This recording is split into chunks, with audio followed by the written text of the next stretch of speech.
Hey, Internet Harris here. I hope everybody's staying safe and healthy right now. School isn't really happening unless you're Liberty University. Most people are at home taking online classes, but the schoolwork, the studying, the note-taking doesn't stop. There's still assignments to be done. And with that said, I want to share my experience with the new 2020 iPad Pro and how I've been using it as a college student, as a sophomore at Boston College. I would ordinarily show you kind of my whole routine as a student with great scenery around me at school, but just got my room and my house to show you for any shots in this video. A lot of online classes and just reading at home, but I can still share with you the experience of using this iPad as a student, whether in college or high school or any other environment. Let's go ahead and get started after these two disclaimers. One, this video is sponsored by ESR Cases. This is their case right here. I love it. Link in the description if you want to check out great cases for your iPad Pro. And secondly, you can make any mean comments you want about the facial hair or lack thereof, but just if you say anything weird, I'm just gonna delete your comments. All right, let's do this. All right, first and foremost, the iPad is my main way of gathering information from my teachers. So that's gonna mean email and Canvas for me. Other universities use Blackboard or Schoology, or there's a lot of different systems. You might use something differently. But for email, it doesn't take a lot of computing power to do that well, but the iPad, of course, does it well. I mean, I don't have to go into that too much, but it's great for getting my emails. It's a nice large screen with kind of split screen between my inbox and the contents of the mail itself. That's simple. And then I use Canvas, and Canvas will keep me up to date with notifications for all my assignments. My teachers can communicate with me, and I don't need a computer at all. I can just use my iPad for staying up to date with my assignments, with everything like that. I don't have to do anything for my computer there. So a lot of my classes, I am just having to submit papers or files, and that is no problem with the iPad and iPad OS. The file management is great. So if I'm working on a Microsoft Word document, or what I use more often is a Pages document, if I'm typing up a paper, I can submit that right from the Canvas application, or otherwise I can export it as a PDF and then upload that right from the Canvas application, and I don't have any worries or concerns about that. File management is a breeze, and it works very well for getting all of my paperwork, all of my papers, all of my assignments in terms of document submission. That's great. In terms of document creation, it is actually a really, really good experience.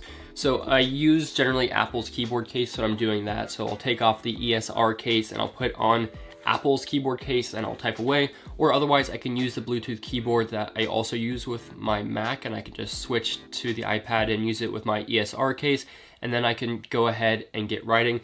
And now that there is mouse support on the iPad, which I've covered in many different videos, and I'll leave that linked in the description, but I can use any mouse I want, including Apple's mice, to use with the iPad, and it's great for text selection now, which is going to be huge for students working on papers, kind of browsing and submitting things on the web. Even Google Drive and Google Docs and the Google Suite works pretty well on Safari with desktop browsing.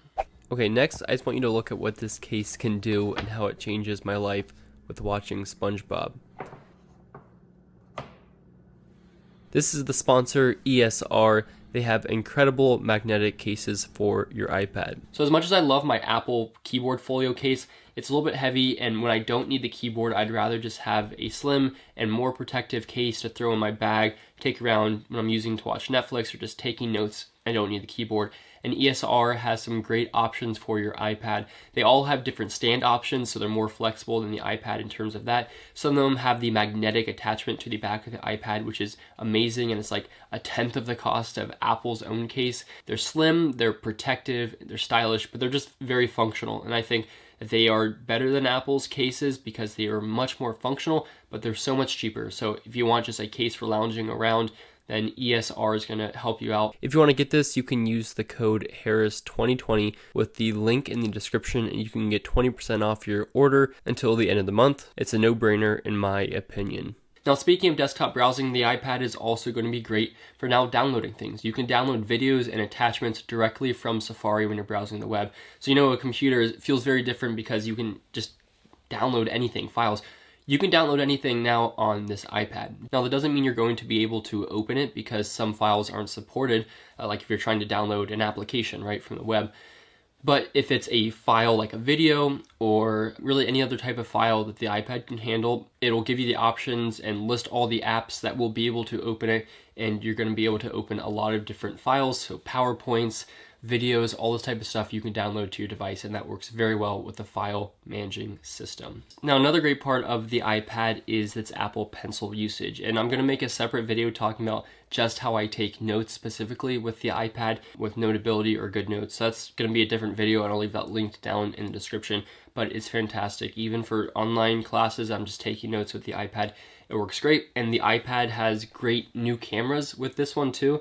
So if you're using those cameras on the back, that's going to be super good for scanning documents to put right into your document. And I love this because I can scan a reading, I can scan really any document and just import it right into my note-taking application. What's great about the new iPad is that it starts at 128 gigabytes versus last year's that started at 64 gigabytes. So as a student, you'll be able to buy the cheapest model, the baseline model of this, and you won't have to worry about storage because 128 gigabytes is going to be plenty for photos, video, documents, school, apps, all that kind of stuff.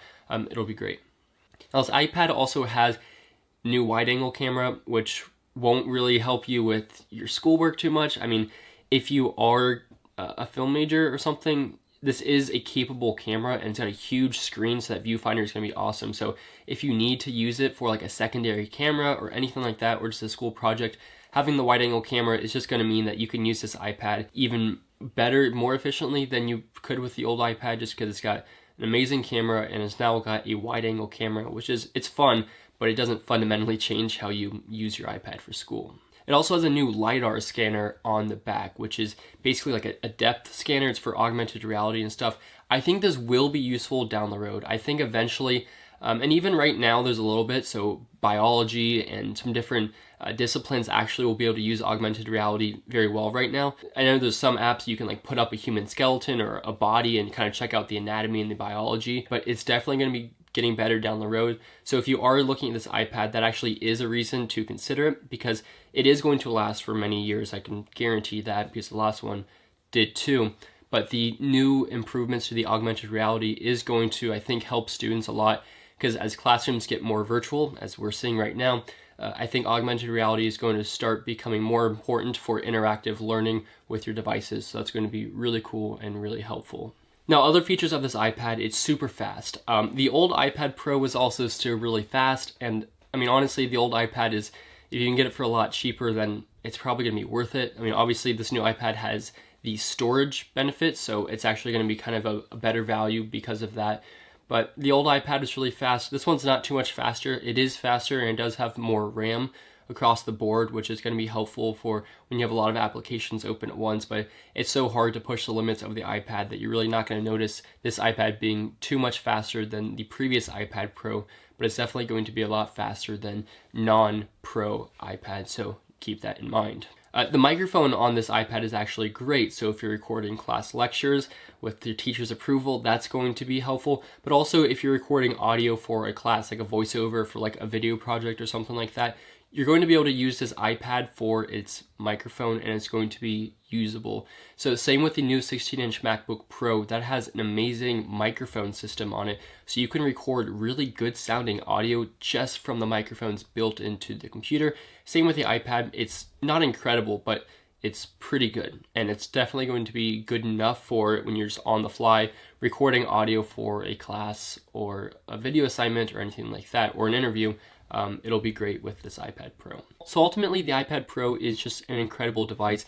Almost everything I do as a communication and philosophy major, I can do from my iPad, because it's a lot of reading, it's a lot of note-taking, and it's a lot of writing and video watching and stuff like that. For things such as when I was doing my calculus class, that could be a little bit trickier to do online homework, but I could still do it from my iPad, and you can always use something like Puffin browser that supports Flash.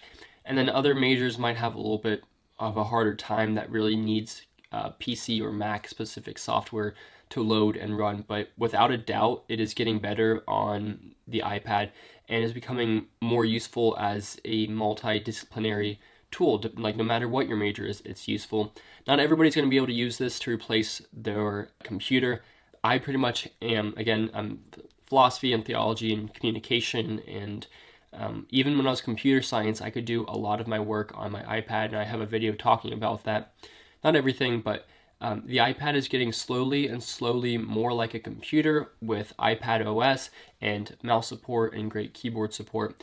And if you want to see other ways that the iPad is used kind of as a computer, I'll leave more links down in the description. But yeah, that's about it. Let me know what comments you have about using this as a student, and I'll get back to you if you have any questions. And make sure to check out ESR. They have great cases for your iPad Pro. I love this one. It's so slim and just, look at that. Beautiful. That's not going to focus. All right, there we go. Anyway, thanks so much for watching. Leave comments down below. You can follow me on social media at _Craycraft. That's about it. See you in the next video.